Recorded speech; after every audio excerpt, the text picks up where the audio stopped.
Supposons ici Neymar, hop, il a raté sa carrière de footballeur, ok, il a trop de blessures, et là il se lance dans le coaching en ligne, ok, c'est un formateur en ligne et il a une formation où il apprend aux jeunes de comment dribbler. Alors comment on va calculer le budget qu'il doit avoir aujourd'hui, parce que il veut mettre en place un système paid structuré, parce qu'il a des revenus instables et il a un chiffre d'affaires de 12 000 aujourd'hui. La première chose à se demander, c'est combien lui coûte sa formation. Donc ici, supposons il fait 10 ventes, ok, il fait 10 ventes par mois. Donc ça veut dire que son produit il coûte aujourd'hui 1200 euros. La prochaine chose à savoir et à demander, c'est parmi ces 2000 euros, 1200 euros, ça lui revient à combien si on enlève les coûts variables, les coûts de production, les coûts pour livrer le service. Là, il me dit j'ai une marge de malade de 80%. Donc ça veut dire ici que Neymar, pour chaque formation qu'il vend, il a en plus, entre guillemets, dans sa poche, avant tout ce qui est charge fixe, etc., 960 euros. La prochaine question à savoir, c'est parmi ces 1900 euros Neymar, combien tu serais prêt à mettre aujourd'hui pour avoir un nouveau client? Pourquoi?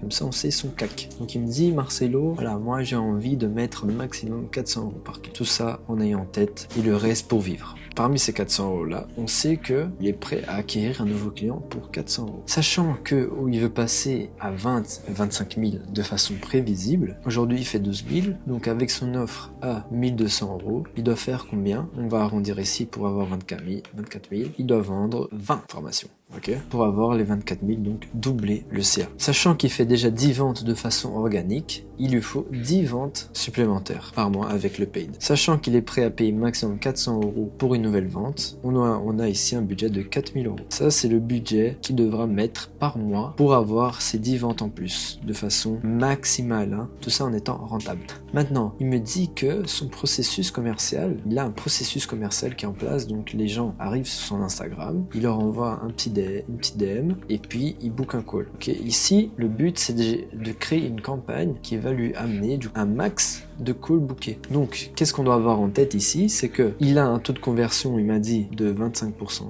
Ça veut dire que 1 à tous les 4 calls bookés convertis en vente. Okay. Donc, s'il veut avoir 10 ventes en plus, il doit avoir au moins 40 calls bookés en plus par mois. Si on prend son budget initial de 4000, il lui faut un montant maximal de 100 euros par call booké.